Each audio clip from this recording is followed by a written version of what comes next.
Hello, everyone.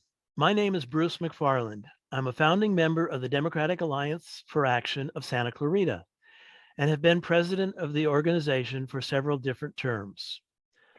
Today, I'm here to conduct a brief Zoom interview with one of our Democratic candidates. On behalf of the DAA, let me welcome Pilar Schiavo, Democratic candidate for what has been known as the 38th Assembly District. Please say hello, Pilar. Hello, DAA.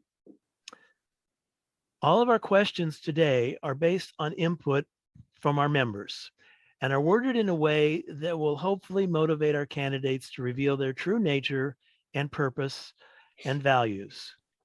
Please listen carefully and do your best to answer the question that is asked and don't revert to stump speech rhetoric to avoid a direct answer. So here's your first question, and it's a 1-minute answer. What happened in your life that made you become a Democrat, and when did that happen?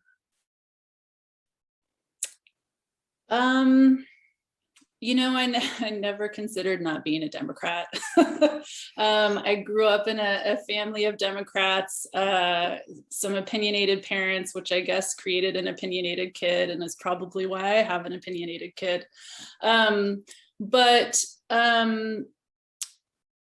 I've always felt like the Democratic Party is the party of the people, the party that fights for the people, that fights to make sure that we have good jobs, a livable planet, and a future for all of us and not just a few of us. And I grew up in a family that really struggled to make ends meet at different points in our lives, and have seen that through my work at 20 years in the labor movement.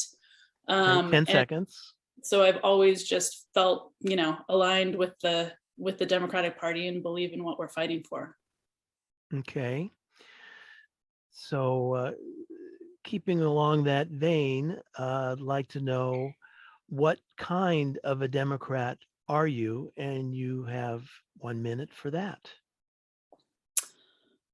I think I'm a Democrat that is very invested in results. I don't think it's good enough to kind of do the bare minimum. I think that if I'm gonna make a lot of sacrifices to get to Sacramento, I want to be making a huge difference in people's lives. For me, that's the kind of Democrat that's fighting for people who are struggling the most. It's the kind of Democrat that is going to fight to guarantee healthcare to people, and going to really hold the line when people are suffering, and make sure that policies are made in a way that make people's lives better in a real way. Great. Please tell us about any recent volunteer, philanthropic, or activist activities you've participated in, political or non-political, and if you had any leadership role, when were the activities, how much time did you devote, and what were your accomplishments? And you have 2 minutes. Okay. I have been an organizer for 20 years, organizing mostly in the labor movement, but also around housing justice. So I've been in the labor movement for nearly 20 years. I was political director for the San Francisco Labor Council. I've worked for the AFL-CIO, recruiting and training union organizers. I have worked with Unite Here and SEIU, representing workers, and Unite Here is where I got my start in the labor movement here at Local 11 as an intern.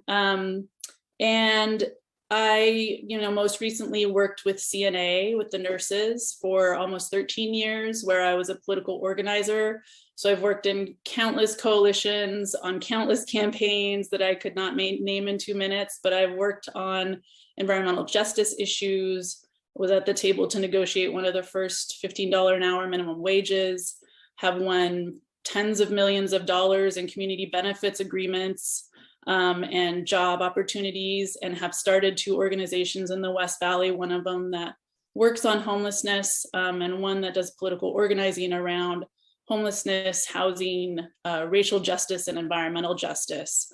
And so every day of my life, pretty much for the last 20 years, I've been working on issues that are important to me and important to the folks that I'm fighting for and fighting with. A lot of it has also been around healthcare justice, Medicare for all, and guaranteeing healthcare. I coordinated the statewide coalition for single payer for many years for CNA, and I've worked on that issue for over a decade. And so a lot of the work that I do is through a public health lens. When you talk about environmental justice, 10 seconds. Issues, I really take, an public health lens when I'm looking at those issues as well. Okay, great. As kids, many of us admired the work of superheroes. And today it seems we need superheroes more than ever. You have 1 minute to tell us about your superpower. I was just at an event this weekend where folks were talking about working with me. And one of the things they were consistently bringing up is my coalition building work and how I'm able to bring people together. And I think if I have a superpower, that's it, that as an organizer, it's always been my job to connect with people and bring them together around certain issues or goals. And so, I've been able to do that in really hard situations where people don't always agree and people don't always get along. And even when I'm working for an organization that's upset with people I'm trying to bring together and still maintain those relationships. And I think that's reflected in a lot of the endorsements I've gotten from, over 30 unions that are supporting me. So that I think will be really useful in the Capitol and something that I've been doing for 20 years. Okay, so superpowers are great. Mm-hmm. So please take another minute to regale us about a specific time in your life when you used your superpower to accomplish something good. And they have 1 more minute. So I coordinated a coalition that was fighting to save a hospital that was trying to close in San Francisco. I was in the Bay Area for a long time before moving to LA. And it was a 7-year campaign. I wasn't coordinating the coalition for all 7 years, but the last few years I was. And when we won, I was coordinating that coalition. We won over $80 million in community benefits agreement.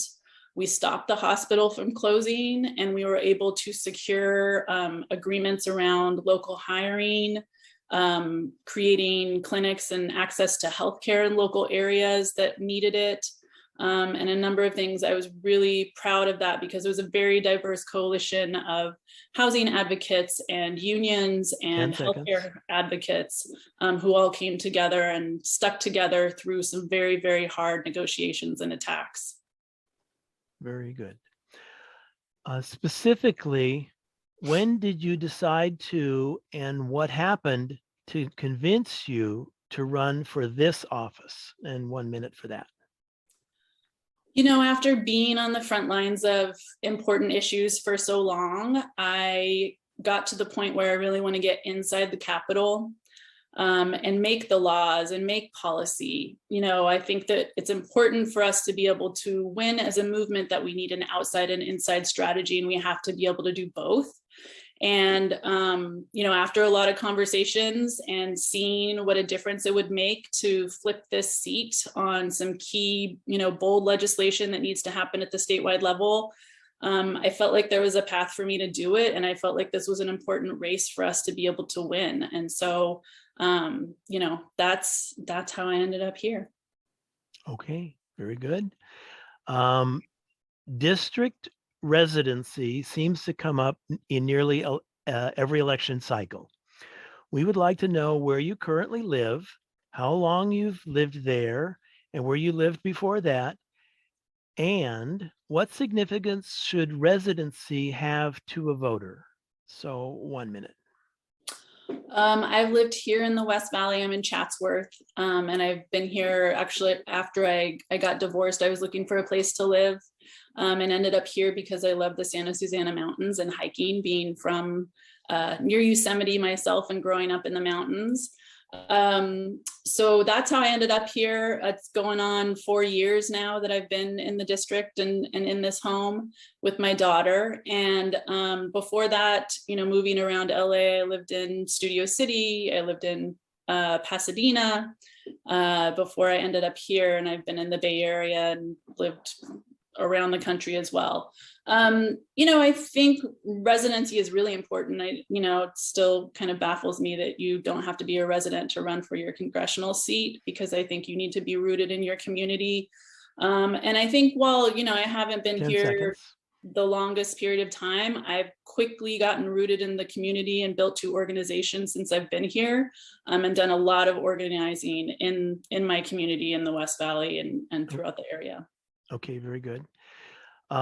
If you are fortunate enough to prevail in the primary election, what are your top 3 or 4 action items in your plan for beating the popular Republican incumbent?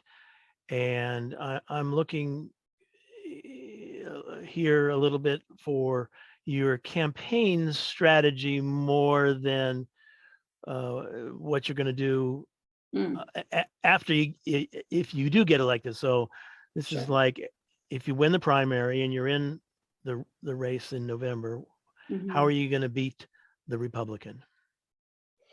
1 minute. I think that, it's going to take a few things. It's going to take being able to raise the money to get your message out to voters, which I think I can do. It's going to take a really strong ground game, which I come out of doing in the labor movement, running field campaigns for many, many years, and knowing how important that is and knowing what good field is. So I know I'm going to have really strong field, and having over 30 unions supporting me and that list growing, I'm going to have a lot of boots on the ground. I have a strong activist base here, and a lot of, I think, volunteers around the state who are excited about my candidacy that I can tap into for a strong volunteer base. And I think also, I'm the only candidate that has a 20-year record of working on the issues and delivering for our community, issues that are important to this district around good jobs and healthcare and housing and homelessness solutions. And so I think the combination of those things make me the strongest candidate to go up against Suzette.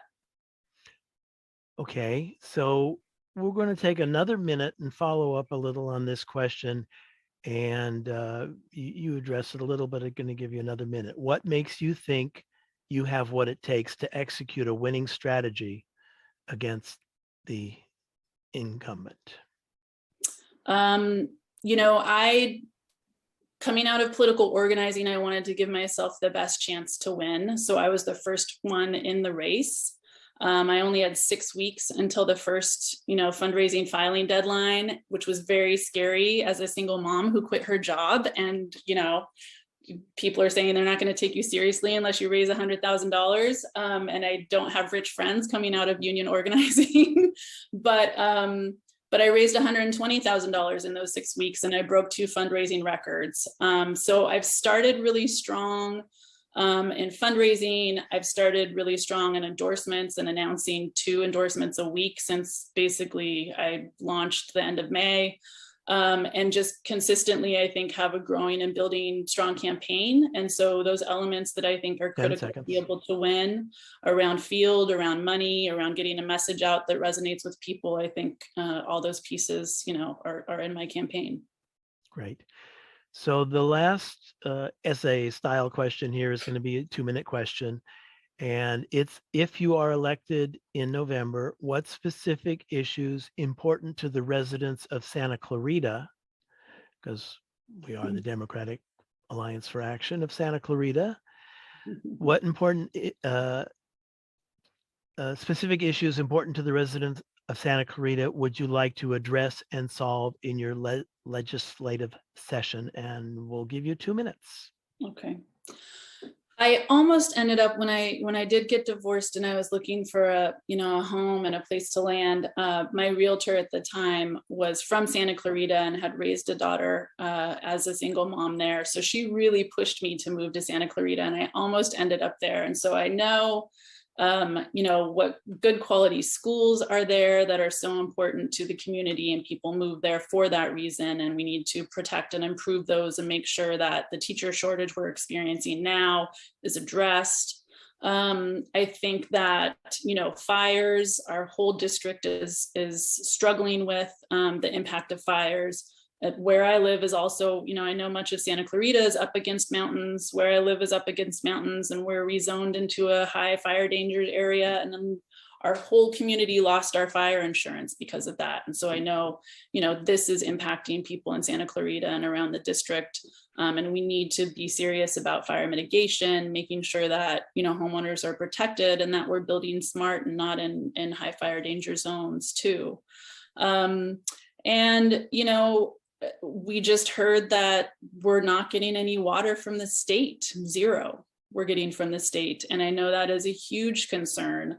And so making sure that we're addressing, increasing groundwater storage, making sure that we're figuring out that we're doing, management of water reuse and recycling, and really ramping up on stormwater capture as ways to address our, ongoing, it's not temporary, it's going to be ongoing water shortage that we have.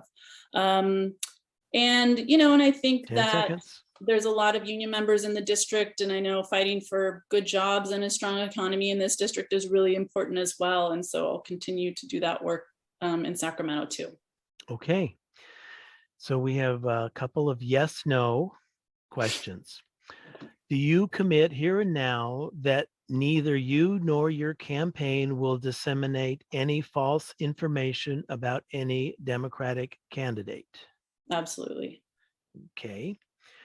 Will you commit here and now to end your campaign and withdraw your name from the ballot if possible, and actively support the California Democratic Party endorsed candidate in your district if it's not you? I don't think that's going to happen. I don't know that I can commit to that. Okay. So I'm sorry, but that's all the time we have for today. And I thank you so much for participating in our interview. I hope you'll stop by the Democratic Alliance for Action frequently and keep us informed about your campaign.